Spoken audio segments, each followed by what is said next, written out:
If life were a sitcom, I would have laughed at the absurdity of it all. But that week, there was no punchline. The air in our suburban cul-de-sac felt thicker than usual, almost conspiratorial, like the neighborhood itself knew something I didn't. I had noticed my wife, Emily, behaving in a way that could only be described as suspiciously cinematic. It started with her leaving the house in the mornings earlier than normal, wearing oversized sunglasses and a hat so large it looked like she was trying to smuggle a small satellite on her head. Then came the texts, which at first I ignored, thinking maybe she was just stressed about work. But the frequency and secrecy escalated to the point where the buzzing phone became a character in my own psychological thriller. It wasn't just the texts, she had a new routine, a new smell, a subtle perfume that didn't belong to her, the kind that makes you think of someone else's toxic charm. And she laughed differently, a higher-pitched, overly cheerful laugh, the sort of laugh that in TV shows signals impending betrayal. I could feel the red flags flickering, but instead of confronting her, I decided to play detective, in part because I wanted the truth, but also because part of me wanted the suspense. I told myself it was about preserving family, keeping up appearances, like a twisted American morality play. But deep down, I knew it was a prelude to discovering a dark comedy of cheating, infidelity, and betrayal. Weeks ago, I had already glimpsed the first signs of the storm. A lipstick-stained coffee cup that wasn't mine, receipts from a boutique across town that she had never mentioned, a series of late-night phone calls where she whispered and laughed in ways that suggested she wasn't laughing with me. I told myself I was imagining things, that the stress of corporate deadlines and suburban monotony was playing tricks on my mind. But then came the ultimate reveal, the crescendo that would make any daytime drama blush. A photo accidentally left open on her laptop. There they were, Emily and my cousin, Jason, grinning in front of a lake I had never heard of, holding fishing rods like a scene from a buddy movie I didn't want to be in. And then I saw it. Her belly, subtly rounded, unmistakably pregnant. Pregnant with my cousin's child.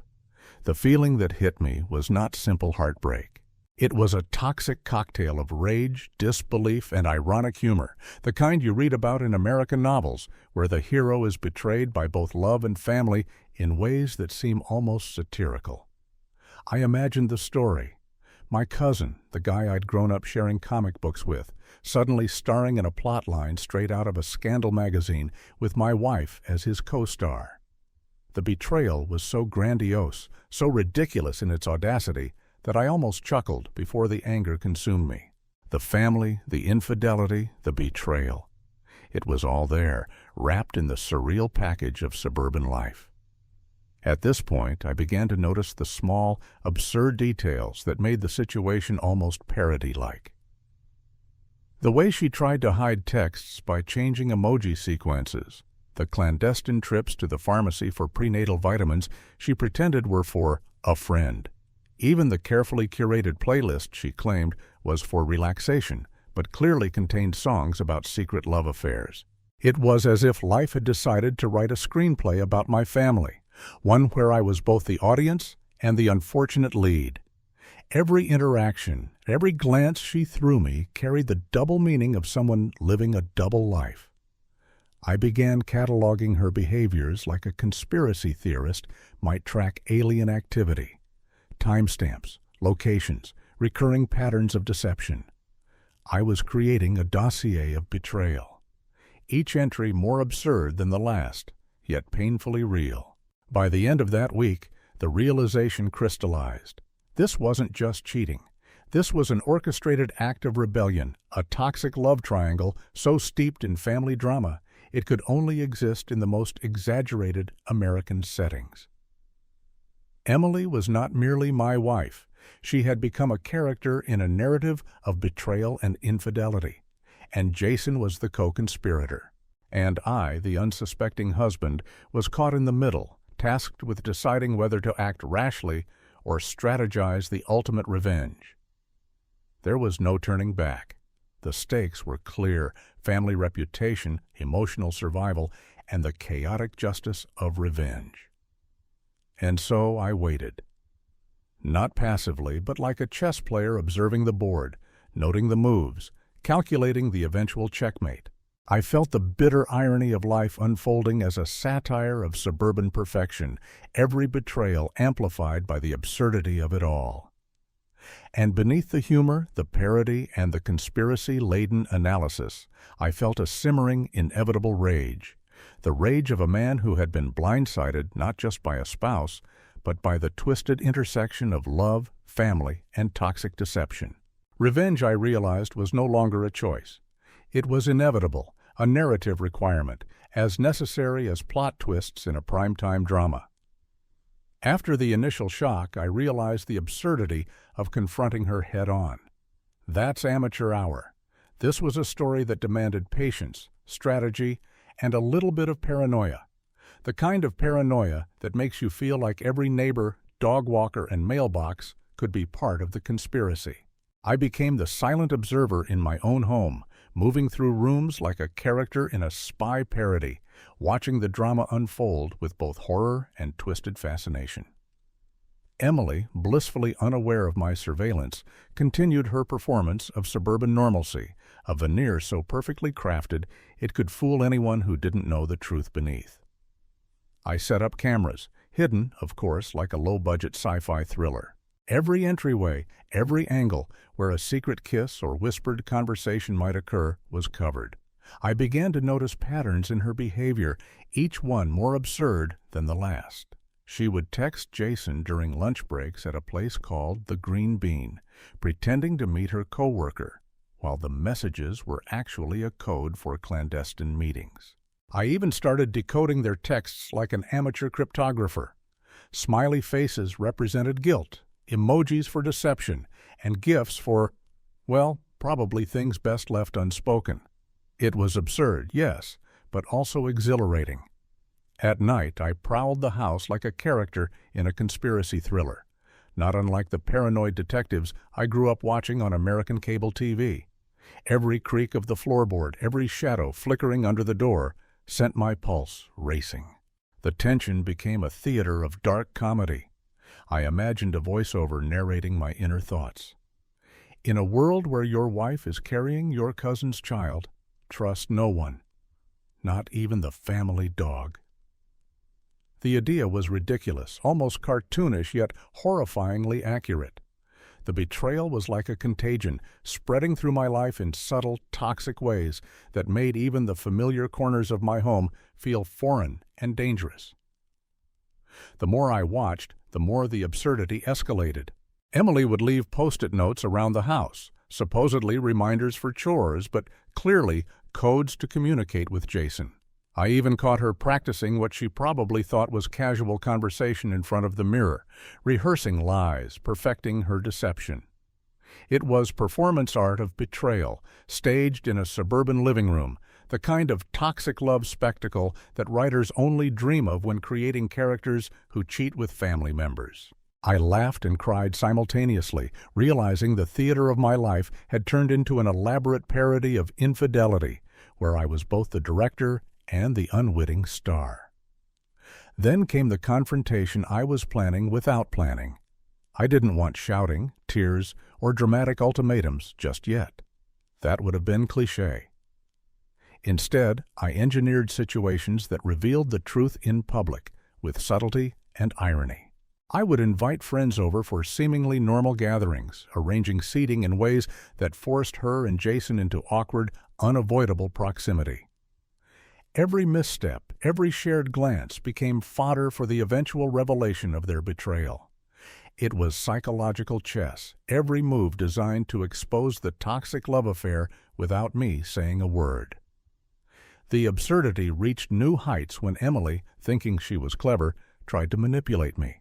She began leaving false clues, expecting me to panic or act rashly. But I played along, feigning ignorance, pretending to admire her skill at deceit. This only encouraged her to become bolder, sending more messages, arranging more secret meetings. Little did she know, every step she took tightened the narrative I was constructing. A story where betrayal and revenge would collide spectacularly. I imagined the headline, "Suburban Wife's Cheating Plot Unraveled by Silent Husband, Family Shocked." It felt surreal, like a parody of the real-life dramas I used to read about in magazines or see on reality TV. By the end of the second week, I had amassed a digital dossier of their affair. Texts, photos, timestamps, even video of clandestine encounters. Every piece of evidence was a testament to the audacity of their cheating and the theatricality of Emily's betrayal.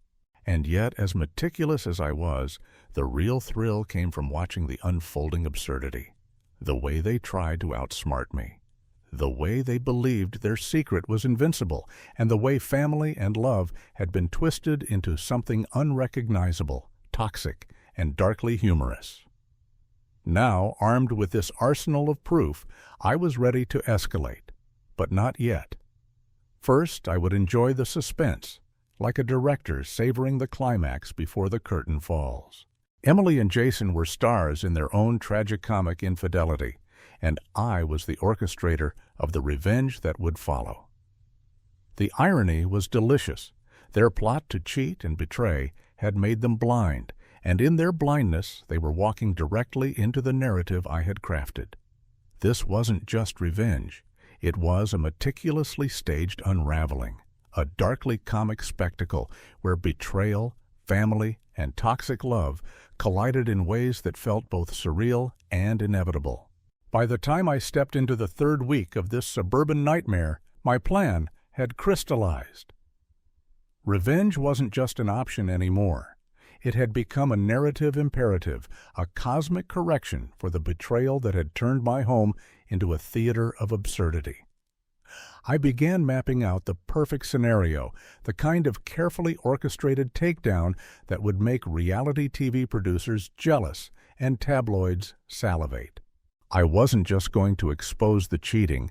I was going to construct a spectacle so layered with irony, parody, and just a hint of conspiracy theory energy that even the neighbors, if they could see it, would question reality.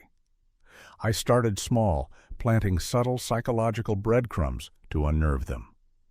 Anonymous notes appeared where Emily least expected them, on her car windshield, in her gym bag, tucked inside the kitchen cookbook she never used. Each note was absurdly cryptic, full of insinuations about family secrets, betrayal, and toxic love.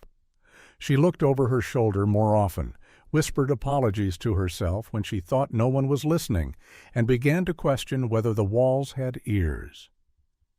The paranoia I had seeded was working like a finely tuned machine, turning her mind into a stage where she performed guilt in all its exaggerated glory. Next, I staged accidental encounters with Jason, grocery store runs, coffee shop visits, casual chats in the park.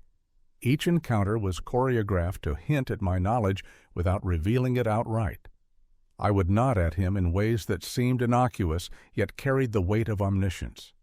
Emily would blush, avert her gaze, whisper explanations that were as empty as the logic behind her affair. Every interaction was a puppet show, with me pulling strings invisibly, making the infidelity feel like a comedy of errors designed by fate itself. Then came the digital coup de grace. I had amassed photos, videos, and screenshots so detailed and absurdly incriminating that they could have been produced by a reality TV writer with a twisted sense of humor. The footage showed them at parks, cafes, even family gatherings, each frame a testament to the toxic love triangle that had hijacked our lives. I dubbed the dossier Project Betrayal in my head, a spy movie-style operation name that added a layer of parody to the chaos. I imagined narrating it with a deep cinematic voice. In a world where trust is currency, two betrayers thought they could outrun destiny. They were wrong. To escalate the stakes further, I involved extended family, not in the traditional sense, but subtly. Cousins, aunts, even the neighbor with too much time and a suspicious obsession with everyone's business became unknowing players in my revenge. Invitations to brunches and family barbecues were carefully timed so that Jason would be exposed in small ways, subtle reminders that his betrayal wasn't invisible. Emily, trying to maintain composure, tripped over her own lies, her panic leaking into the social atmosphere. It was a dark comedy of infidelity unfolding in real time, where betrayal and revenge danced like actors in a script only I could direct. The pinnacle of my scheme involved a public revelation, but done with style and absurdity. I orchestrated a fake family emergency dinner, inviting everyone, including Jason, under the guise of a normal Sunday gathering. The house was staged like a movie set, with lighting, background music, and strategically placed props that highlighted the absurdity of their cheating. I projected images and messages that hinted at their betrayal, escalating tension without a single confrontation. The irony was delicious. They could sense the trap, feel the invisible strings tightening, but had no idea what awaited them. Finally, the day came for the ultimate reveal. I didn't yell, I didn't cry, I didn't throw plates. Instead, I let the absurdity speak for itself. The evidence, the subtle psychological manipulations, the curated social encounters, all of it came together like a surreal parody of domestic drama. Emily and Jason were exposed not by confrontation, but by the narrative I had built, where betrayal could no longer hide behind excuses or toxic love. Family and friends, previously unaware of the infidelity, reacted in shock, disbelief, and laughter, making the spectacle feel like a theatrical masterpiece. By the end, I realized the revenge was complete not because I had humiliated them, but because the absurdity of their cheating and the meticulous orchestration of exposure had turned betrayal into a public, almost mythological event.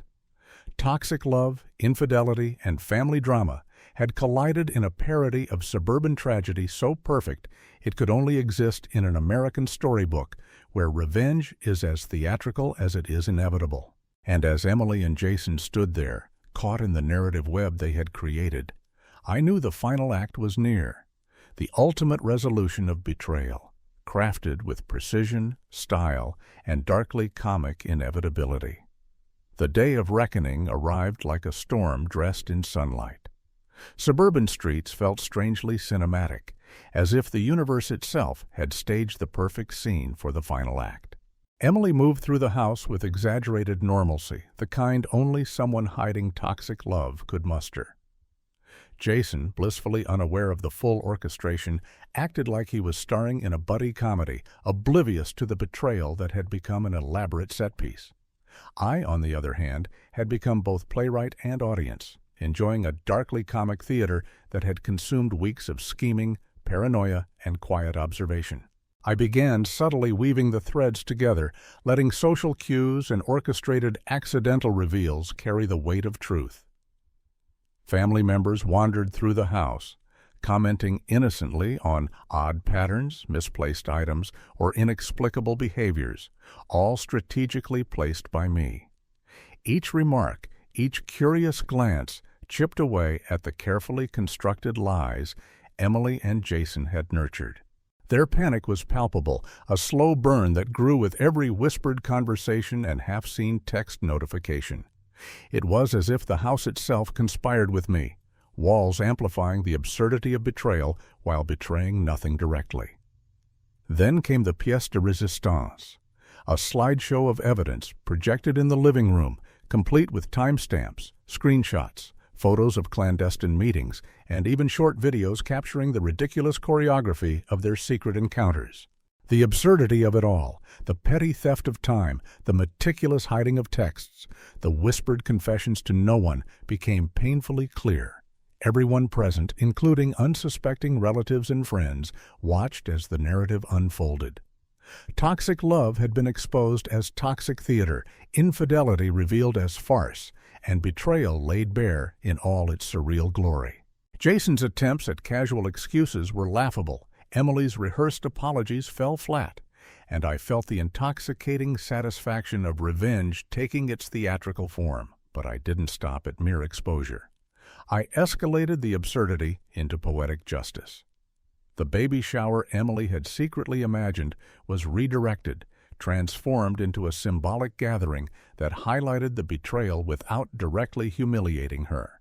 Gifts meant for celebration were replaced with ironic reminders of deception.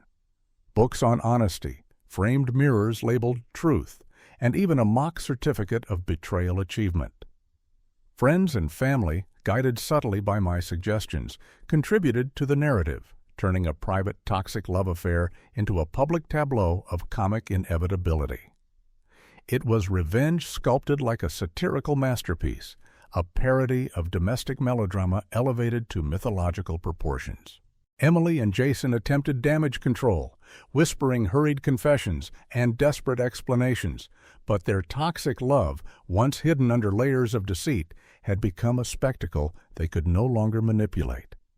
I watched with a mix of dark amusement and grim satisfaction as the absurdity of their affair reached full crescendo. Every glance they exchanged, every slip of the tongue, every moment of panic added to the ironic ballet of betrayal. Family, previously unaware of the depths of cheating and infidelity, now had front-row seats to the absurd theater of toxic love, revenge, and cosmic justice. By evening, the narrative had reached a paradoxical peace.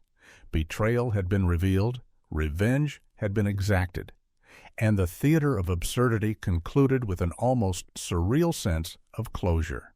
Emily, once confident in her duplicity, stood humbled, her toxic love laid bare. Jason, caught in the web of family betrayal, understood the full scope of consequence. And I, orchestrator of the drama, felt the intoxicating clarity of control restored. The story, part parody, part conspiracy, part surreal American drama, had achieved its catharsis. As I reflected on the weeks of tension, paranoia, and strategic manipulation, I realized that revenge had not been about cruelty. It had been about narrative justice, turning betrayal and toxic love into a story that could not be ignored, a spectacle that highlighted the absurdity of infidelity within family and the consequences of cheating when the observer becomes the orchestrator. The final act had been played out with irony, with precision, and with the dark humor that only a truly American tale of suburban scandal could deliver. In the end, Emily and Jason's secret was no longer secret. Betrayal had been transformed into revelation, toxic love into a cautionary parody, and revenge into an art form. Family dynamics had been tested, trust broken and recalibrated, and the absurdity of human deception revealed in all its exaggerated glory. The house, once a silent witness to clandestine affairs, now hummed with the energy of truth, revenge, and resolution. It was not perfect, it was not simple, but it was undeniably satisfying. A darkly comic, dramatically orchestrated triumph over cheating, infidelity, and betrayal, leaving everyone involved, especially those who had dared toy with family, trust, and toxic love, facing the inescapable consequences of their actions.